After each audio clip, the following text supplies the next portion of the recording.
Pronto. Bom, como eu falei, eu sou a Vitória. Vou aceitar aqui, alguém tá entrando. Sofia. Boa noite, Sofia.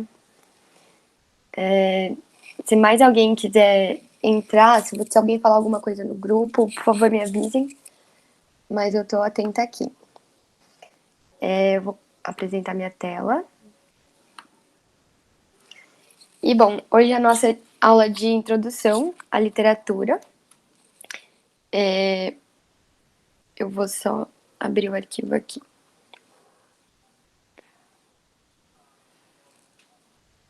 Opa. Bom, como eu falei, eu sou a Vitória, eu sou coordenadora de linguagens e professora de literatura de vocês. Eu coordeno linguagens com a Ana. Eu gostaria muito que ela estivesse aqui hoje, mas ela não pode estar presente. Então vai ser só eu mesma. Qualquer coisa que vocês quiserem falar, é só me interromper, tudo bem? E eu vou iniciar a nossa aula de introdução. Bom, primeiro me apresentando, né? Eu tenho 19 anos, eu sou a Vitória, eu faço biologia no campus Lagoa do Sino, com vocês. Vou estar ministrando literatura.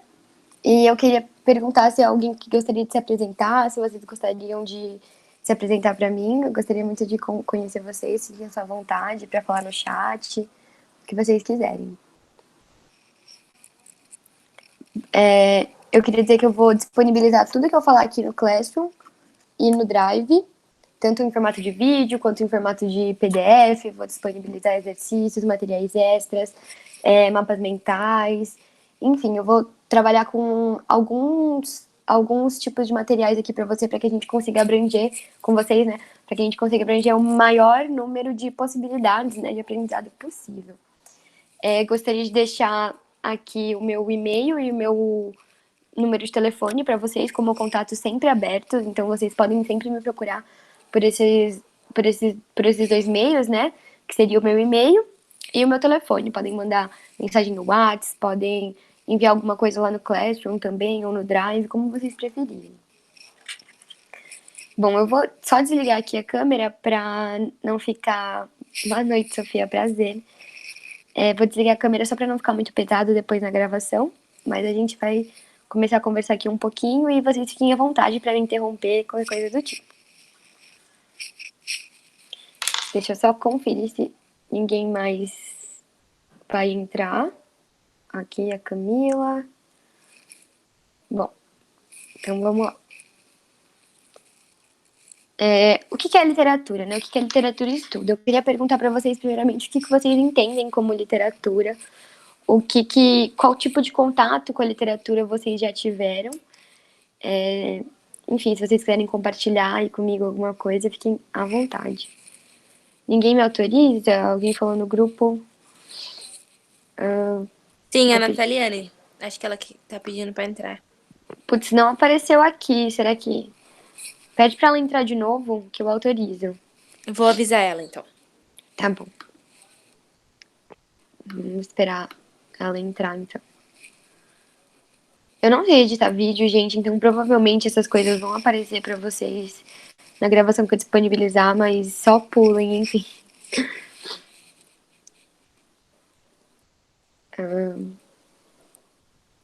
Tô esperando ela aqui. Já avisei ela, agora é só esperar ela entrar. Tá. Beleza. Ok, eu vou seguir aqui, daqui a pouco eu olho. Bom, então, a literatura, ela é todo tipo de produção escrita, né, compreendida dentro do conceito de arte, que é um conceito bem amplo, né, bem subjetivo, muitas vezes, dentro de um idioma escrito, né, então toda produção escrita dentro de um idioma.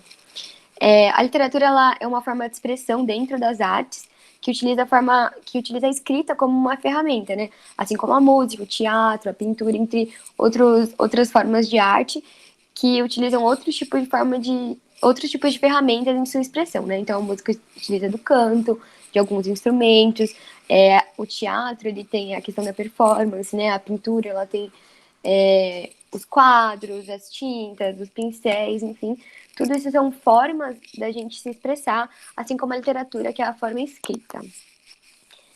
Muitas vezes as artes, né, os diferentes tipos de artes, eles se relacionam, conversam dentro e fora de um espaço, um tempo histórico. Então a gente também nas aulas de literatura vai estar entrando em contato com outros tipos de arte que não só a literatura, para a gente compreender todo um movimento, todo um ideal, o imaginário de uma época, né? Vou só conferir se alguém pediu aqui. Pronto, permitindo a Aliane. Bom, vão me avisando aí qualquer coisa. Vou seguir com a apresentação. Tentei, não tá indo, mas acho que agora ela vai conseguir. Bom, como que vai ser a dinâmica do nosso conteúdo, né? A frente de literatura que a gente vai trabalhar vai ter como base as escolas literárias. Então, a gente vai abordar todo tipo de produção literária interessante para a língua portuguesa e para o conhecimento de vocês, educandos e vestibulandos, né?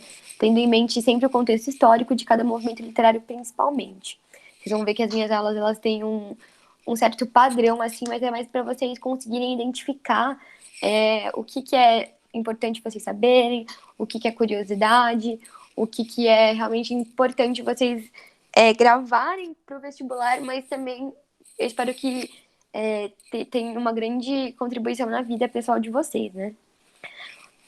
Bom, a gente pode afirmar, então, que a literatura ela também trabalha conhecimentos da história. E outro ponto é que, além da literatura compreendida nas classes literárias e contextos históricos, também vamos estudar algumas obras importantes, como a obra de artes e músicas, né? Como eu falei para vocês, mas principalmente obras de arte, eu vou sempre trazendo aqui para vocês também.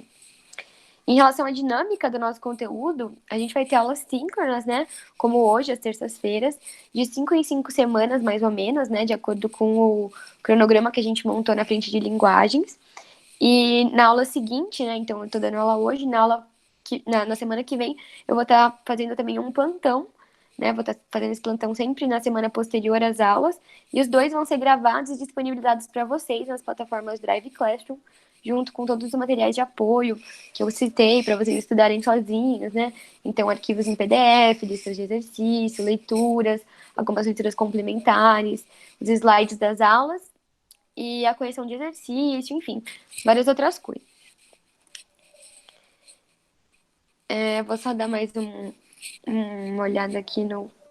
mais pessoas entrando na aula. Fico muito feliz com alunos entrando, viu, gente? É muito importante a participação de vocês pra gente. E, bom, vou seguir aqui a apresentação. Então, o que são movimentos, classes ou escolas literárias, né? As produções literárias, elas têm uma relação direta com o tempo e espaço histórico em que elas foram elaboradas, né? Então, por exemplo, hoje a gente vai abordar trovadorismo. O trovadorismo ele tem muito a ver com a época em que ele foi fundado, né? Então, vocês vão perceber isso ao longo das aulas, que a gente sempre vai estar relacionando ao espaço e ao tempo histórico em que esses movimentos ou classes literárias foram elaboradas. Isso significa, então, que cada escola literária ela é um reflexo da sociedade, né? Da política, das crenças, entre outros aspectos, de uma determinada época, de um determinado período histórico. Aí eu trouxe uma fala, né, do autor Salvatore D'Onofrio, que ele diz que uma classe literária ele comporta escritores, obras delimitadas em um espaço-tempo e apresenta uma determinada concepção estética a partir de normas e linhas gerais de sua época, com um complexo gerador de ideias, né, uma cosmovisão, né, uma visão ampla, assim, em termos de conteúdo. Então, a gente vai estar trabalhando vários tipos de arte dentro de uma época, entre eles a literatura, né, que vai ser nosso principal foco. Então, toda a escola literária, ela tem uma análise crítica desse período histórico, né? A arte, ela está muito relacionada a ser do contra, né? A arte, ela sempre vem para refletir sobre o que está acontecendo. Então, além disso, a literatura, ela caracteriza um estilo de época, mas também traz cada autor, cada visão que o autor trabalha, né?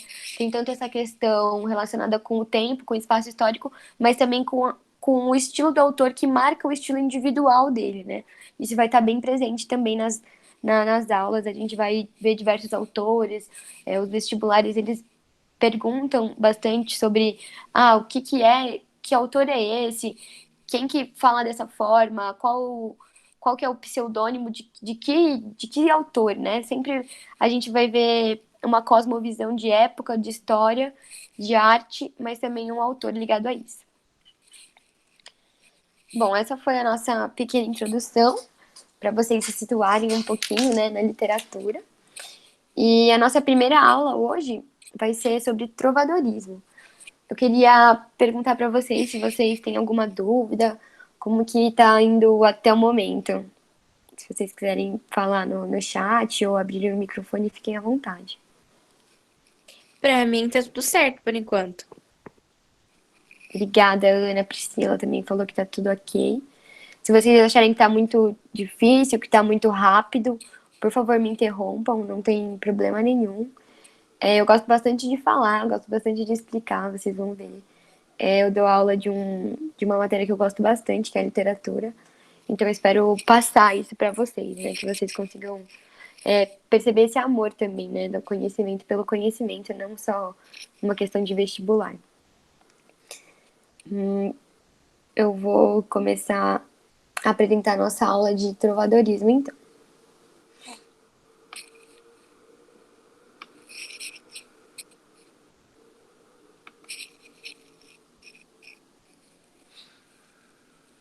E aí eu queria perguntar, vocês já estudaram trovadorismo? Vocês sabem que escola literária é essa? É a primeira escola que a gente vai estudar para começar o nosso conteúdo aqui.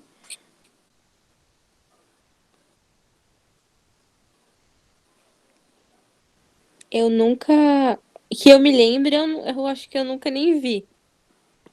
A Ana falou que não viu, né, Ana? Eu também deveria ter estudado, mas como foi no terceiro ano, não deu. Ai, Eu Sofia, terminei terceiro ano agora. complicado, né? É que foi o último ano que eu terminei agora, 2020, da pandemia. Então, não aprendi, infelizmente. Eu tô no terceiro agora, então também provavelmente nem não aprendi e nem vou aprender. Mas vai aprender agora, hein? Vamos lá. Agora eu vou, hein? O Fernandes Felman falou que nunca viu também. A única que disse que já teve contato com o trovadorismo foi a Camila, né? Bom, só conferir aqui se tem mais alguém. Então vamos começar o trovadorismo aqui. Fiquem à vontade para me interromper quando vocês precisarem. A Analiane falou que já estudou também. Então a gente já tem algumas pessoas que sabem um pouco, mas a única coisa que eu estudei são as falas cantadas e o tempo do feudalismo. Exatamente, exatamente. É isso daí. O trovadorismo ele é da época do feudalismo, né, na Idade Média, na Europa. E realmente são poemas, né, declamados, né, cantados, como você falou. A música ela é muito presente no trovadorismo, apesar de ser uma música bem diferente do que a gente tem como música hoje, sabe? Bom, eu vou sair aqui do Meet, então eu vou perder o chat, mas vão me falando. Bom, então, uma síntese, né? Eu sempre trago uma síntese do movimento, primeiramente, em todas as aulas. E o trovadorismo, ele é o primeiro movimento literário em língua portuguesa, né? Ou melhor, ele é em galaico português ou galego, né? É um pouco diferente do nosso português atual, vocês vão ver. Eu trouxe um poema hoje, mas tem alguns outros materiais extras que eu vou disponibilizar para vocês. Então vocês vão ver que é um português bem diferente do nosso, na escrita, até na fala mesmo. É bem mais arcaico, né? Esse movimento literário ele se deu durante a Idade Média, né? Como a Isis falou, tem a ver com o feudalismo. Teve início na França e se espalhou por toda a Europa e chegou até Portugal, né? Nessa época, as produções literárias elas eram cantigas, né? Como a Isis falou, elas eram elaboradas para serem cantadas ao som da viola, da flauta ou do alaúde, que era um outro instrumento da época também. As cantigas trovadorescas, como são conhecidas as produções literárias dessa época, elas podiam ser satíricas, né? O que é uma sátira? Uma sátira é uma zoeirinha, assim, um pouco mais séria, né? Um pouco mais bem elaborada, né? E essas sátiras, elas são divididas em duas escolas, né? são as sátiras de escárnio ou de maldizer, que a gente vai ver mais pra frente. E também outro tipo de poesia são as poesias líricas, né? Essas poesias líricas, elas eram de amigo ou de amor, que tinham um tom bem diferente das sátiras, né? Não eram mais piadas, zoeiras, mas algo também sério em relação ao outro, né? O declamador das cantigas, ele chamava-se trovador, e era ele que declamava os próprios poemas ou os poemas de outras pessoas também. E por isso que o nome dessa escola é trovadorismo, né? Por conta da figura do trovador que declamava esses poemas. Uma coletânea de trovas, né? Só uma curiosidade, ela se chama cancioneiro. Então talvez essa palavra apareça em algum momento para vocês, mas é só para vocês entrarem em contato com isso alguma vez na vida, né? Que uma coletânea de trovas é um cancioneiro. Mas é bem fácil de associar, porque é uma palavra bem diferente, bem estranha. E só vai vir na cabeça de vocês nesse momento, quando vocês estiverem pensando em trovadorismo, em feudalismo, porque é bem único daqui, não tem como confundir. Mas não inculquem muito com isso, não. Alguns nomes, né, que a gente vai ver dessa época do trovadorismo são Dom Diniz, Dom Alfonso, Dom Duarte, né? Eles tinham bastante esse prefixo no nome, né, de Dom, de acordo com como fala, com o cargo que eles tinham, né, com a posição que eles ocupavam na época. Também temos o Fernão Lopes, o Frei João Alves, Nuno Pereira, Paio Soares Taveirós e o Juan Garcia de Guilhard, que é o que eu trouxe para vocês hoje, que é um dos mais notórios autores, né, que a gente vai ler um pouco sobre ele na aula. Deixa eu só ver aqui no Mix, mais alguém. Então, vamos seguir. Se vocês quiserem falar alguma coisa, fiquem à vontade, viu? Podem me interromper se vocês não estiverem entendendo alguma coisa. Fiquem à vontade.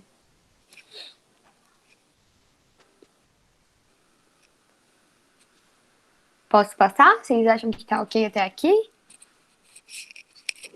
Tudo certo.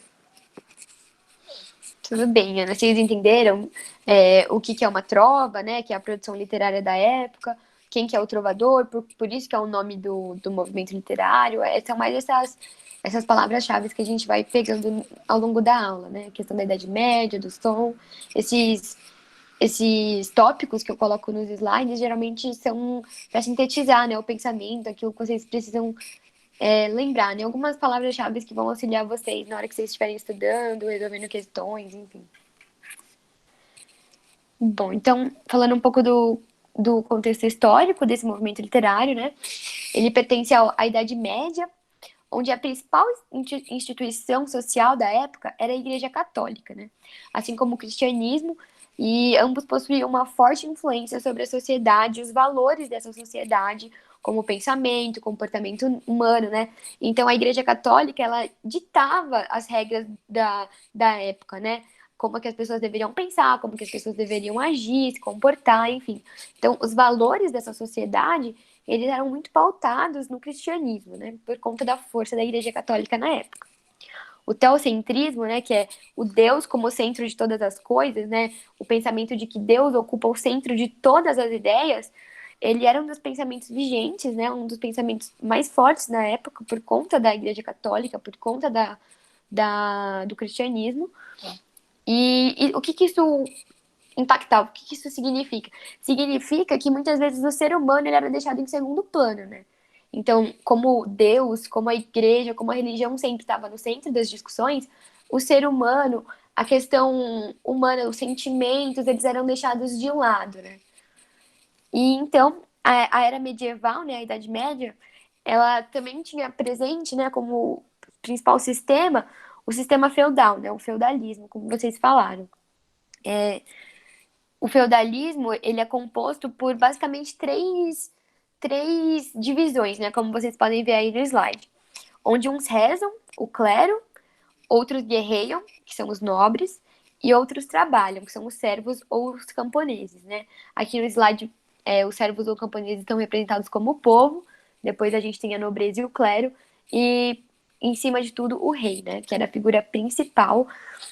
O rei, assim como o Papa não, né? Mas assim como a igreja eram as figuras principais ali na época. Então a gente consegue ver uma hierarquia ali, né? Cada um tem uma função muito específica. Os nobres, eles guerreiam. Os servos ou os camponeses, eles têm que trabalhar. O clero, ele reza. Todo mundo tem uma função muito bem definida. Não tem muita mobilidade social. Uma sociedade muito estática. Se você nasce um camponês, se você nasce um servo, você vai permanecer assim por toda a sua vida. Se você nasce um nobre, você vai ser nobre por toda a sua vida. E você tem uma função bem definida dentro desse sistema, né? Esses grupos sociais, então, eles têm uma hierarquia, como eu falei, uma estaticidade, né? São grupos estáticos e eles têm uma dependência, né? Esse sistema político, social, econômico, enfim, ele precisa funcionar. Por que que ele tá vigente? Porque ele funciona. As pessoas, elas realmente acreditavam nessa época que dessa forma funcionava, né? Cada um tendo uma função específica, a gente conseguiria, então, cumprir tudo aquilo que era necessário. Rezar, guerrear, trabalhar, produzir, né? O alimento. Tudo isso era o principal na época, então... Por isso que a gente tinha um sistema dessa forma, por isso que era dessa forma que as pessoas acreditavam ser, principalmente por conta da Igreja Católica, colocar isso na cabeça das pessoas. Nessa época as pessoas não eram muito bem alfabetizadas, né? Eram pouquíssimas pessoas que tinham acesso à educação. Então isso criava pessoas totalmente alienadas, né, a esse sistema.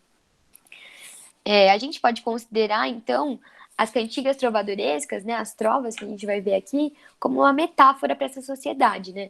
Toda vez que a gente analisa uma produção literária, analisa uma produção artística, a gente vai conseguir exprimir dali, né, tirar o que aquela época expressava, o que aquela época sentia, né? Em todas as classes, todos os movimentos que a gente estudar daqui para frente, vocês vão ver bastante isso, né? Cada uma tem um estilo muito bem marcado, né? O feudalismo, quer dizer, o trovadorismo é o trovadorismo, o humanismo é o humanismo, o classicismo é o classicismo. Cada um ele tem uma identidade muito forte, cada movimento, né? Por isso essas divisões. Também é uma forma mais didática, né, da gente conseguir estudar, né? Então, além disso, nessa época a Europa ela também estava imersa nas cruzadas, né? As cruzadas foram uma guerra santa entre os cristãos e os muçulmanos, que eram chamados de mouros nessa época. E nessa época também o Tribunal do Santo Ofício, né, ou a Inquisição, condenava e torturava à fogueira todo mundo que ia contra a igreja, né? Esse período ficou conhecido como Inquisição, então, para vocês verem como a Igreja Católica realmente dominava as relações nessa época.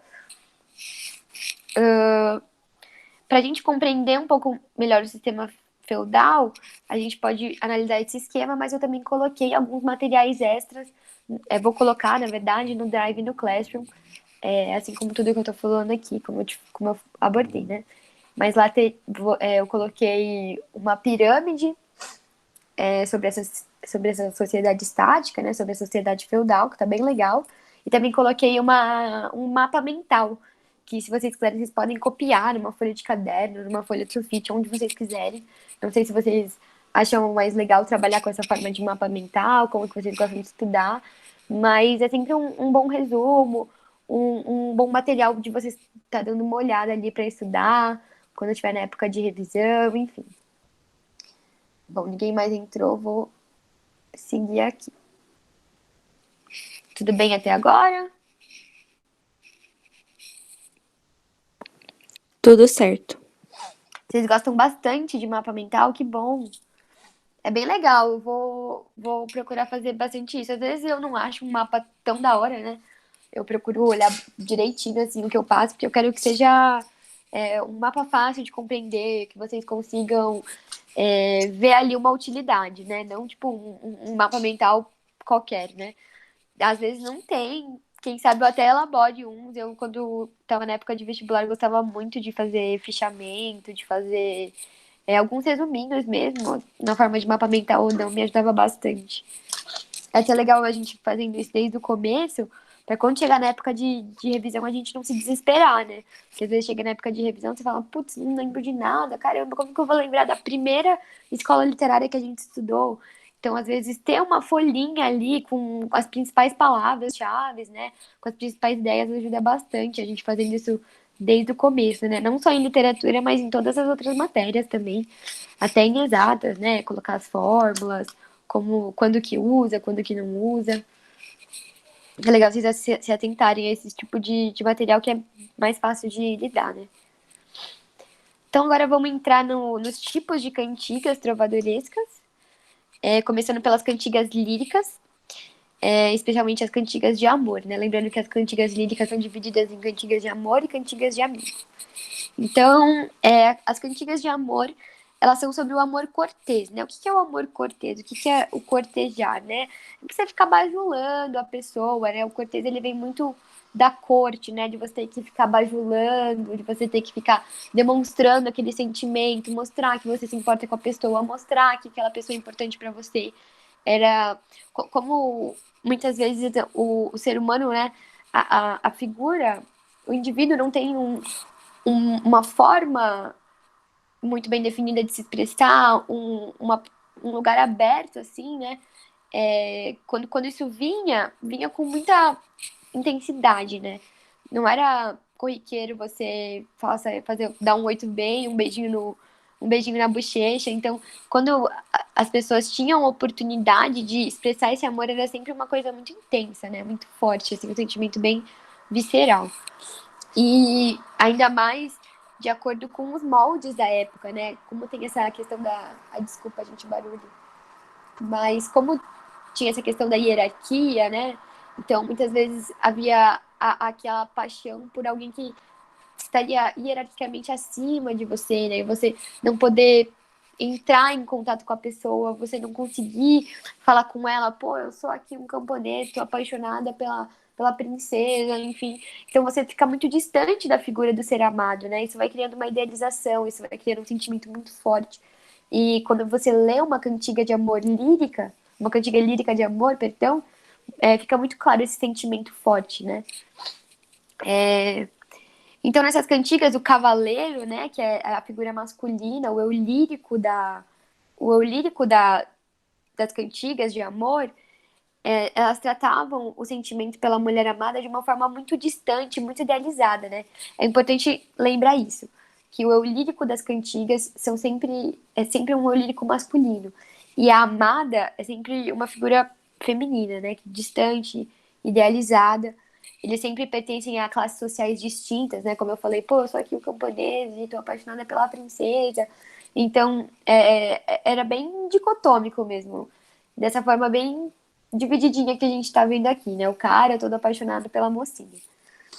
Enfim, ele sempre tá sofrendo, né? Esse eu lírico, esse homem, ele tá sempre sofrendo de amor, né? Que a gente tem o termo de coita amorosa, né, para definir esse sofrimento, né, esse sofrer de amor, esse amor muito intenso, esse desejo, esse sentimento incontrolável, ele chama-se coita amorosa, né? E em torno desse sentimento é que se constroem as cantigas de amor. Então, o eu lírico masculino refere-se à amada, principalmente como senhor nas cantigas. Vocês vão ver essa terminologia, né? Usar a palavra senhor para se referir à mulher amada. É estranho, né? Uma palavra masculina, né? Senhor, por que não senhora? Enfim, né? Machismos. Bom, e esse eu lírico, ele tenta sempre exaltar as características do ser amado, ele revela ser submisso a ela, né? Ele se coloca realmente numa posição inferior, numa posição de sofredor, aquela vítima que ama muito, que sofre muito por aquele sentimento. E essa vassalagem amorosa, né? A gente pode usar esse termo, é um reflexo importante da sociedade feudal, né? Quando a gente estuda o feudalismo, em história vocês vão ver mais pra frente, eu acredito, a vassalagem amorosa, né? O vassalo é aquela figura que está sempre submissa ao seu senhor, né? Então, esse sofrimento, essa inferioridade, ela também pode ser chamada de vassalagem amorosa. Isso vai estar lá no texto que eu vou disponibilizar para vocês, textinho curto, gente, só da aula mesmo. Esses termos, se vocês quiserem ler assim de uma forma como se fosse eu falando, né? Algumas pessoas gostam de ler assim como se fosse o professor falando, né? Eu sempre gosto de escrever os textos como se fosse eu mesmo falando na aula com vocês. Bom, agora vamos ver as cantigas de amigo. Essas cantigas, elas também sempre eram escritas por homens, No entanto, elas contavam com o eu lírico feminino. É isso que difere as cantigas de amor das cantigas de amigo, né? O termo amigo, na verdade, tem o significado de amante. Não significa amigo de verdade. É uma metáfora para amante, né? Para o ser que você deseja. E o tema central dessas cantigas é sempre o amor amigo, ou simplesmente amor. Né? Vocês não precisam ficar lembrando desse termo amigo sempre, mas o tema principal é o amor, onde a donzela, dessa vez, canta sobre os seus sentimentos, sobre a sua tristeza, sobre a saudade que ela tem do ser amado, né? Nessa época haviam muitas guerras, haviam muitas despedidas, né? Muitas pessoas que saíam do seio ali familiar, que saíam da sua cidade natal para poder guerrear em outros lugares, né? Por conta das cruzadas. Então, essas escritas elas eram sempre feitas como se fosse um eu lírico feminino, né? Apesar de ser escrita por homens, o eu lírico era feminino, sempre sentindo saudade do, do, da sua figura amada, né? Sempre sentindo saudade, uma tristeza da figura amada. Uma das trovas mais conhecidas, né, dessa época é a única que eu trouxe para a gente ler hoje, mas como eu falei, vai ter uma cantiga, né, de cada tipo que eu tô expondo para vocês aqui. Mas uma das mais importantes é Ondas do Mar de Vigo, né, que eu coloquei para vocês no slide. Ela foi escrita pelo Martin Codex, que também é um outro autor. E nesse poema, a donzela ela revela sua angústia por estar longe do seu ser amado, né? Questionando qual é o paradeiro dessa figura e relacionando isso com as ondas do mar, né? Então, olha aqui. Ondas do mar de Vigo, se vistes meu amigo, e aí Deus, que se verá cedo, ou seja, ele vai voltar logo? Cadê ele? Eu tô com saudade, né? Ondas do mar levado, se vistes meu amado, e aí Deus verá cedo. Então, as ondas, o que elas sabem sobre o meu amor? Eu quero notícias do meu amor, eu tô com saudades disso. Se vistes meu amigo, por que eu suspiro? E aí Deus se ferra cedo? Se vistes meus amados, por que hei gran cuidado? E ai Deus se verá cedo. É muito difícil ler as cantigas trovadoriscas. É um português bem difícil. Esse aqui é até um pouco mais fácil, conta com algumas adaptações já do português, mas ainda assim é uma leitura bem difícil, é um português bem difícil. Então não se atentem a isso. O que importa mesmo é a interpretação, né? É você lembrar, ó, cantiga de amigo, ela revela essa saudade, ela revela esse sofrimento, essa tristeza, ó. A cantiga de amor, ela é sempre um tom de inferioridade ao ser amado, né? Se colocando submisso a esse ser amado, né? É isso que difere as cantigas de amor e de amigo, são ambas cantigas líricas. E é isso, as duas são escritas por homens, porém as cantigas de amigo contam com o lírico feminino, diferente das cantigas de amor, que contam com o lírico masculino. Beleza? Ai, a Ana Carolina levantou a mão aqui, você levantou ou foi Eu errado? levantei, eu queria perguntar se só os homens ou as mulheres também escreviam essas cantigas? Não, só os homens escreviam, perdão. Sempre os homens, né? Apesar das cantigas de amigo, por exemplo, usarem o eu lírico feminino, as cantigas eram escritas por homens. O que é o eu lírico, né? Não sei se vocês entendem bem esse termo. A gente vai usar bastante ele nas aulas de literatura, né? O eu lírico é a pessoa que fala no texto, né? Então, quem que é a pessoa que está falando aquele texto de verdade? Então, se eu sou uma mulher, por exemplo, mas eu quero escrever um poema com um eu lírico masculino, eu vou ter que me passar por um homem para poder escrever aquilo, certo? É isso que significa o eu lírico ser feminino, porém o escritor do texto em si ser um homem, né?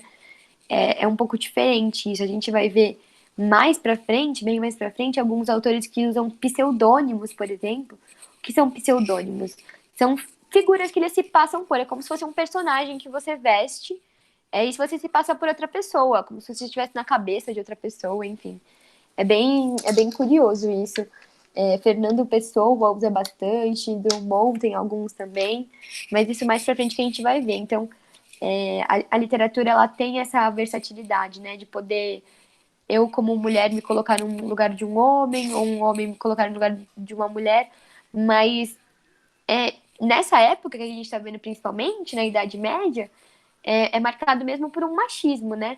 Da mulher não poder se expressar. A mulher, ela não tinha essa liberdade de conseguir fazer algum tipo de produção artística, fazer algum tipo de produção literária, né? A mulher, ela sempre foi e ainda é muito silenciada muitas vezes.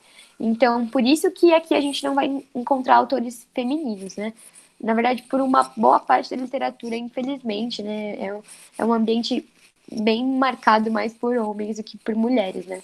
Até por isso que a gente tem o nosso nome do cursinho, né? De Carolina Maria, que é uma escritora fantástica brasileira que poucas pessoas notam, né? Muito por conta de um preconceito apenas. Mas é isso. Conseguiu entender, Ana? Consegui sim. Beleza. Bom, gente, se vocês tiverem mais alguma dúvida, fiquem à vontade para perguntar, viu? Agora, nosso último slide sobre as cantigas satíricas, né? Que são divididas de duas formas, né? As cantigas de escárnio e as cantigas de maldizer. O que é cada uma, né? As cantigas de escárnio, elas eram meio de fazer uma crítica social ou pessoal na época. Então, se você tinha um ranço de alguém, se você não estava gostando do padre tal, do bispo tal, se você não gostava de alguma pessoa, você ia lá e escrevia uma cantiga criticando aquela pessoa, né? Muitas vezes, essa cantiga ela traz muitas ambiguidades, né? O que são ambiguidades? A ambiguidade ela é um jogo de palavras que vai construir um pensamento de forma indireta, né? Então é como se eu virasse para você e te criticasse, mas não fica tão assim na cara, né? É uma forma indireta de você criticar as pessoas na época, né?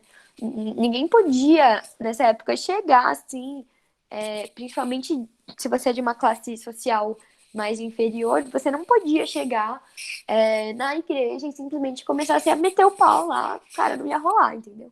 Então, era esse o recurso que eles utilizavam para conseguir expressar, assim, algum sentimento. Mas lembrando também que eram poucas pessoas que tinham essa oportunidade ainda, que tinham essa voz, né? Que tinham esse tempo também, né? Como eu falei, cada um tinha uma função muito bem definida na sociedade, então não eram todos que tinham essa possibilidade, né? Quem escrevia, na maior parte das vezes, né? As produções literárias dessa época vinham muito da nobreza, né? A nobreza que tinha esse tempo de ficar se preocupando. Infelizmente, né? A arte, ela muitas vezes fica em segundo plano, né? O que você vai preferir? Tentar escrever um poema ou ir atrás de um trabalho para conseguir colocar a comida na sua casa? Você vai trabalhar, né? Então, quem tinha tempo, quem tinha esse privilégio de escrever na época era apenas a nobreza. Eram somente homens pertencentes à nobreza. Mas eles retratavam, né, todo o cenário da época, né? A questão dos camponeses, a questão dos nobres, a questão do clero, a questão das pequenas intrigas, né, que aconteciam ali. Eles observavam, claro, posturas equivocadas, né? Coisas erradas que várias pessoas do clero, da nobreza, enfim, faziam e eles criticavam por meio dessas cantigas satíricas de escárnio. Agora, sobre as cantigas de maldizer, elas são paródias das cantigas de amor que a gente viu, né? Deixa eu ver se consigo voltar. Então, é como se a gente pegasse uma cantiga de amor e fizesse uma sátira com ela, né? Uma zoeirinha com ela. Então, onde o trovador, ele ao invés do trovador ele elogiar a mulher amada, nas cantigas de maldizer ele criticava, né? Eles faziam críticas diretas, não se utilizavam das ambiguidades, como nas cantigas de escárnio, e assim que elas se diferenciam, né? Nas cantigas de maldizer, elas eram críticas diretas à mulher amada, né? Tem críticas, inclusive, ao cheiro, à roupa, ao cabelo, às atitudes, né? Traz também a visão que a mulher, a visão que as pessoas tinham da mulher na época, né? Sempre como um objeto que deveria ser, enfim, perfeito, e quando se frustravam, faziam esse tipo de cantiga para poder criticar. Bom, gente, sobre as cantigas satíricas é isso. Só lembrar que as de escárnio. Opa! Só lembrar que as de escárnio possuem ambiguidade e as de maldizer não possuem ambiguidade. As de escárnio são uma crítica social, pessoal, e as de maldizer são paródias das cantigas de amor que a gente viu antes. Bom, gente, esse era o que eu tinha para falar hoje na nossa aula. Se vocês quiserem fazer perguntas, enfim, fiquem à vontade. Deixa eu voltar aqui para ver vocês. Vocês têm alguma dúvida? O que vocês acharam? Vocês têm perguntas? Ah, o que eu achei que todo mundo achou que você explicou super bem. Não tinha nem como ficar com dúvidas, porque você deixou muito bem claro. Ah, obrigada, gente. Oi, Angela, pode falar, fica à vontade. Eu tinha visto, acho que tinha algumas cantigas de maldizer que tinham até xingamentos, né? Sim, sim, eles xingavam pra valer mesmo, não era uma coisa indireta, velada, né, como eu falei, né, nas cantigas, opa, a gente tá compartilhando aqui, coloquei várias coisas já pra vocês verem, mas nas cantigas de maldizer eles criticavam mesmo, não era cheio de recurso, de ambiguidade, tentando não parecer que tava criticando, não, eles criticavam de fato, né, muito bem observada. Mais alguma coisa, gente? Também tô aqui para conversar sobre o que vocês quiserem, viu? Só queria perguntar se vocês têm mais alguma dúvida em relação à aula. Ops, para eu Deixei no poder chat encerrar a gravação. Oi. sobre a cantiga acho que de amor e amizade. Se é sempre um emocional, assim, exagerado. Você colocou aqui. Você tá perguntando sobre as cantigas de amor, certo? Isso, e amizade. Sim, são sempre um tom exagerado. Eu vou pegar uma aqui para vocês que eu coloquei na aula, no slide, no PDF que eu vou mandar para vocês, ó, spoilers. Aqui, uma cantiga de amor. É que, gente, é uma treta pra ler, sério. Vocês estão lendo, vocês estão vendo aí, né? Assim, difícil. Mas eles até usam, por exemplo, os termos que eu falei, né? De coita. Eles têm noção dessa posição inferior. Eles deixam bem claro essa posição inferior que eles têm à figura da mulher amada. É sempre um submisso, né? Eles deixam claro essa submissão que eles têm em relação à figura da mulher amada, que vão fazer de tudo, que fariam de tudo. Enfim, é um desespero, é um amor exagerado mesmo. É bem marcado por esse sentimento de exagero no amor, né? Aí, esse poema, né? Cantiga, não Isso. sei. Tanto faz. Tá em português? Tá em português, você acredita? Pra vocês verem, né? A gente considera o trovadorismo a primeira produção literária em língua portuguesa, mas, na verdade, eles usavam o galego, né? Que é como se fosse um dialeto, né, da época, que em nada se parece com o nosso português atual, viu? É bem diferente, assim. Até quando imagina, né, o trovadorismo pertence à Idade Média. Imagina quando descobriram o Brasil e os portugueses vieram. Descobriram, não, né? Acharam. E eles vieram pra cá e imagina o tipo de língua. Até hoje, se a gente sai daqui do Brasil e vai pra Portugal, a gente tem dificuldade de entender. Invadiram, exatamente. Porque vieram aqui perturbar os índios, né? Mas é bem diferente, assim. É impossível de ler, assim. Só pra deixar claro. Eu não sei, assim, muitos termos que são ditos, assim, de cor, mas pensem nisso, assim. É sempre marcado por esse amor exagerado, por esse sentimento exagerado, enfim. Vocês vão conseguir aprender isso na hora que vierem os exercícios para vocês. Inclusive, eu preparei uma lista de 10 exercícios. Não precisa fazer todos. No plantão na semana que vem eu vou corrigir todos com vocês. E vou disponibilizar também a correção comentada deles em PDF para vocês. Mas não se preocupem, quando vocês forem resolver a lista de exercício, aí vocês me dão um feedback do que vocês acharam dos textos, como que vocês interpretaram, se vocês conseguiram chegar na resposta correta, depois a gente vai ver. Mas não é isso que importa, a gente vai treinando, né, essa habilidade de conseguir reconhecer essas palavras-chave, esses termos, essas ideias chaves ao longo das produções literárias que a gente vai estudar, né, das escolas, enfim. E que isso torne-se automático, assim, vai se tornar quase que automático na hora que vocês lerem um texto, sabe?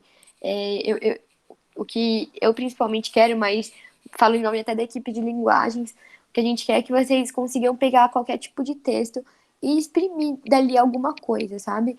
Exprimir dali algum sentimento, algum termo-chave, a ideia principal. A gente vai trabalhar, afinar isso ao longo das nossas aulas, né? Cai Bom, bastante vestibular? Essas coisas assim? o trovadorismo? O trovadorismo não é Sim. um dos movimentos mais perguntados atualmente. Mas, assim, eu particularmente acho que é um movimento bem característico. Não vai ter como. Se aparecer pra vocês, vocês vão lembrar, sabe? Não tem outra coisa que se assemelhe, não tem nada parecido assim com o trovadorismo. É bem corretinho, sabe? A cantiga de amor você vai ver, você vai conseguir perceber que ela é de amor, a de amigo, você vai saber que é de amigo. A de maldizer vai estar claro ali. O tom das questões que vão aparecer vai também mostrar para vocês qual tipo de cantiga que é. Falou Idade Média também, vem trovadorismo, sabe? E feudalismo, enfim. Mas não é um dos que mais caem, assim. Idade Média até que cai bastante, talvez tenham perguntas interdisciplinares, né, muitas vezes. Mas quando vocês resolverem as questões, né, se vocês puderem, vocês me dão um feedback do que vocês acharam. Bom, esse é o PDF que eu vou disponibilizar para vocês, documento, né? Só queria saber mais alguma questão referente à aula, gente, só para eu poder parar a gravação.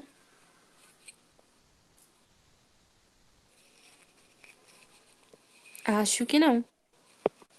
Tudo tranquilo? A Ana falou que tá tudo tranquilo. Sofia, Ângela. Deixa eu ver quem mais tá aqui, que eu não consigo ver todos. Priscila, Aline, Nadiane. Todos vocês ficaram aqui, gente. Que amor.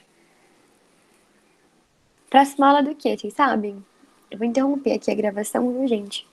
Vamos estudos. A próxima aula tem o intervalo agora, né? Daí depois é matemática. Entendi. Bom, interrompi a gravação aqui. Onde ela vai ficar salva é um mistério. Eu sinceramente não sei. Mas assim que for disponibilizada para mim, eu vou disponibilizar para vocês, junto com todos esses materiais no Drive, no Classroom. Coloquei também alguns links para vocês, se vocês quiserem, né, salvarem mais diretamente. Ó, aqui é o Drive de linguagens, vai estar lá no material para vocês. E agora eu queria abrir um espaço nesses últimos 5 minutinhos aí, se vocês quiserem conversar sobre alguma coisa, o que vocês acharam da aula de hoje, o que vocês estão achando do cursinho em geral, enfim. Como que tá, né? Os estudos, se vocês estão precisando de ajuda.